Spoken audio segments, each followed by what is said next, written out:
Paes, eu sou coordenadora de atividades educativas e culturais aqui do Museu Mariano Procópio. Nesse mês de setembro, estamos produzindo conteúdo referente ao processo de independência do Brasil. E para isso, vamos fazer um bate-papo com os historiadores Rosane Carmanini e Sérgio Augusto. Vamos conferir esse bate-papo? Olá, pessoal! Nesse mês, o projeto A Peça da Semana vai trabalhar com uma edição especial em que nós iremos apresentar diferentes itens relacionados ao processo de independência do Brasil.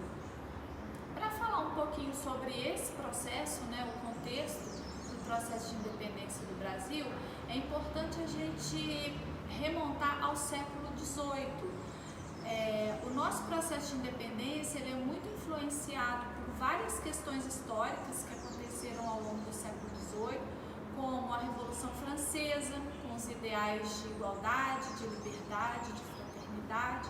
Está também relacionado ao processo de independência dos Estados Unidos, que se tornaria o primeiro país independente do continente americano, e também de outros processos de independência dos países latino-americanos, da colônia espanhola.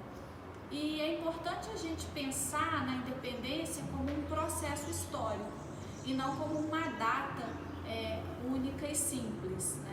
A data do 7 de setembro, a gente costuma dizer que ela é uma data simbólica de um processo que se inicia em todo esse contexto que eu comentei anteriormente. Em se tratando de Brasil, é importante a gente dizer que o nosso processo de independência se inicia, na verdade, com a transferência da família real portuguesa para o Brasil em 1808. Esse acontecimento ele é muito importante porque ele vai se desdobrar em várias consequências para a nossa emancipação política. Primeiro, com a abertura dos portos às nações amigas, o que na prática vai quebrar com o monopólio colonial que existia entre Brasil e Portugal, ou seja, todos os países amigos poderiam vir aos portos brasileiros para comercializar conosco.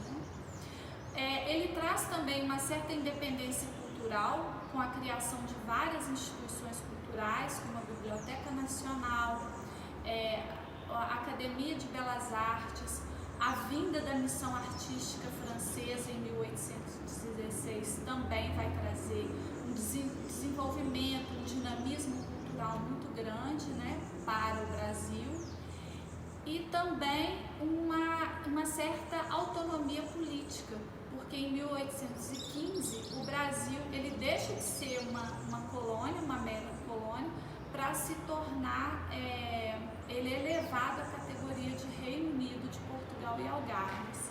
Então todo esse processo, ele culmina com a nossa independência, que está relacionada a uma série de personagens históricos importantes, Sérgio?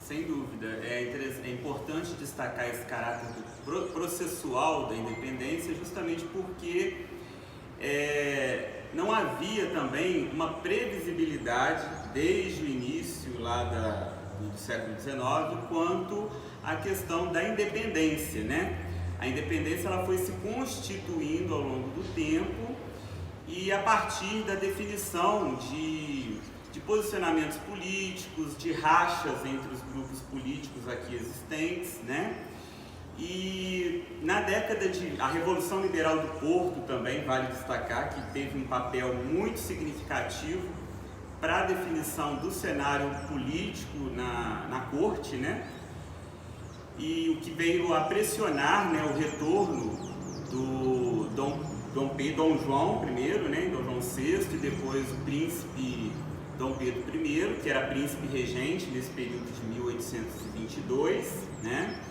Então as cortes de Lisboa fizeram toda uma pressão para que ele retornasse a Portugal, havendo aqui na corte, no Reino Unido, a Portugal e Algarves, uma pressão por parte de uma elite política para que ele retornasse, e a outra parte defendendo a sua permanência aqui no Brasil.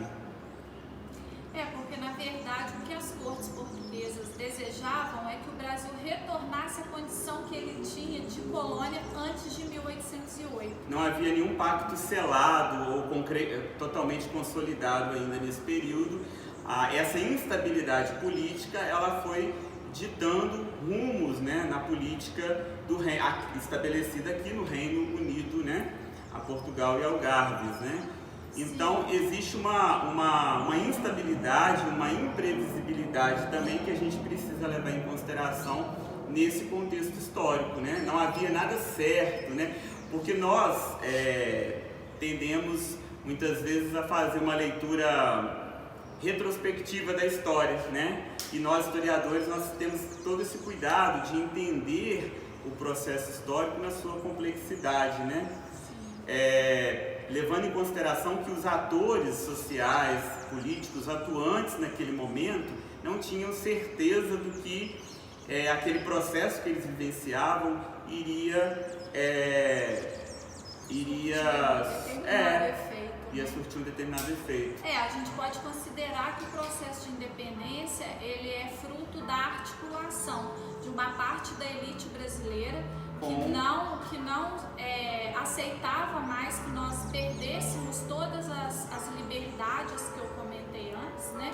Liberdades econômicas, culturais e políticas, não aceitava retroceder ao processo anterior, né, a 1808. Então é uma amarração política, um arranjo político entre parte da elite brasileira e o próprio colonizador na figura do Dom Pedro I, né? E isso vai envolver outros personagens também, né? O medo de que nós retornássemos a uma condição, a uma perda de autonomia já conquistada, de certo modo, a partir de 1815, com a elevação do Brasil à categoria de Reino Unido, né? E aí alguns personagens vão ser fundamentais. E alguns personagens vão ser fundamentais, como o próprio José Bonifácio,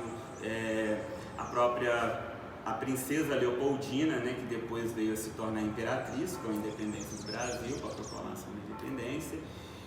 E é importante destacar a convocação da reunião do Conselho de Estado, né, em 1822, por ocasião da visita do príncipe regente Dom Pedro, né, às províncias de São Paulo e Minas, e quem ficou substituindo Dom Pedro na corte foi a princesa Leopoldina, né, e ela foi a responsável por presidir a reunião do Conselho de Estado, juntamente com o José Bonifácio, e foi ela quem assinou a ata da reunião do Conselho, que definiu os caminhos políticos que levaram ao rompimento dessa relação entre colônia e metrópole, né, em setembro de 1822, né?